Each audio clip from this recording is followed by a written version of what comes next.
दर्शकों, साल का पहला सूर्य ग्रहण लगने वाला है 29 मार्च 2025 को।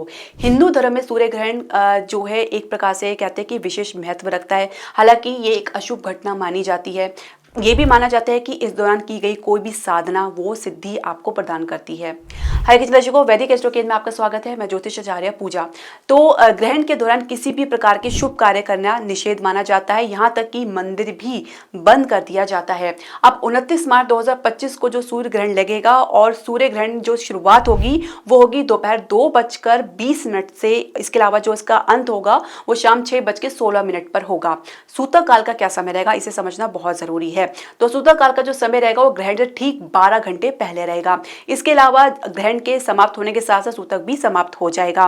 महत्वपूर्ण बात यह है कि सूर्य ग्रहण भारत में नहीं दिखाई देगा, तो इसलिए भारत में सूतक और ग्रहण का कोई महत्व नहीं रह जाता है, लेकिन विश्व में इसको कई स्थानों में देखने को मिल पाएगा। तो इसलिए सूतक को फॉलो करना बहुत जरूरी हो जाता है।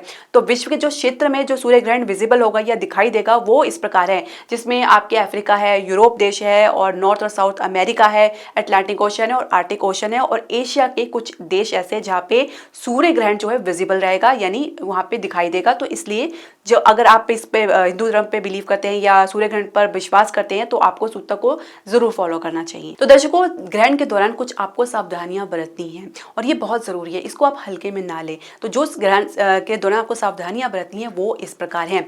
तो ग्रहण के दौरान सोना मनाही है और हो सके तो आप अपनी इष्ट देव का जाप कर सकते हैं। सूर्य ग्रहण के दौरान भोजन बनाना या खाना दोनों ही सही नहीं है। यदि कोई बुजुर्ग व्यक्ति है या कोई बीमार व्यक्ति है तो उनके लिए ये नियम लागू नहीं होता है, क्योंकि भोजन विषाक्त हो जाता है। सूर्य ग्रहण के दौरान जो है बैक्टीरिया का जो है जमावड़ा लग जाता है, या कह सकते हैं वो एक्टिव हो जाता है, जिसकी वजह से भोजन जो है विषाक्त हो जाता है। तो इसलिए कहा जाता है, इसका एक साइंटिफिक रीजन है, तो इसलिए कहा जाता है कि भोजन करना सही नहीं है, उपयुक्त नहीं है। इसके अलावा सूर्य ग्रहण के दौरान गर्भवती महिला यानी प्रेग्नेंट वुमेन है अपना अच्छे से ध्यान रखें, क्योंकि इस समय काफी सेंसिटिव समय रहता है। तो ऐसे समय में आप एक जगह बैठें और ज्यादा कुछ एक्टिवनेस ना दिखाएं, किसी प्रकार के आप गतिविधि में ना पड़े तो ज्यादा बेहतर है। खासकर आप चाकू का प्रयोग या किसी कैंची का प्रयोग ना करें तो बेहतर रहेगा। इसके अलावा आप अपने हाथ में एक जटा वाले नारियल लेकर बैठे, कम से कम जब तक ग्रहण लग रहा है, जितना भी ग्रहण की अवधि है तब तक आपको एक ही पोजीशन में या एक जगह आपको बैठना है। इसके अलावा हो सके तो अपने मंत्र का जाप कर सकते हैं, या आप जिसको भी आपके पास श्रद्धा है उस भगवान का आप जाप कर सकते हैं। भोजन सामग्री में आपको कुशा या तुलसी दल अवश्य डालना चाहिए। ये भोजन को अशुद्धता से बचाता है। इसमें कोई जो कह सकते हैं कि डिल्यूजन वाली बात नहीं है, कोई वहम वाली बात नहीं है, इसका भी साइंटिफिक रीजन है।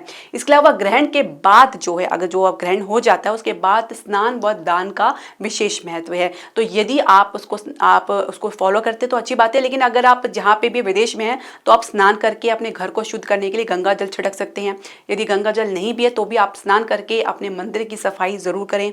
इसके अलावा अगर आप कोई मंत्र में सिद्धि प्राप्त करना चाहते हैं तो ये जो समय आपके लिए काफी उपयुक्त रहने वाला है। तो इसमें आप जाप करें, अपनी माला करें, या जो भी आपको गुरु के द्वारा जो मंत्र दिया गया, यदि आप तन मन से यानी अपने श्रद्धा विश्वास के साथ जाप करते हैं तो आपको निश्चित तौर से सिद्धि प्राप्त होती है, क्योंकि जो भी प्रयोग होते हैं वो इसी दौरान होते हैं, चाहे वो नकारात्मक हो या सकारात्मक हो।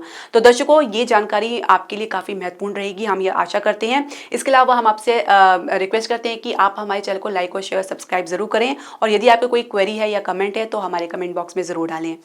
हरे कृष्णा।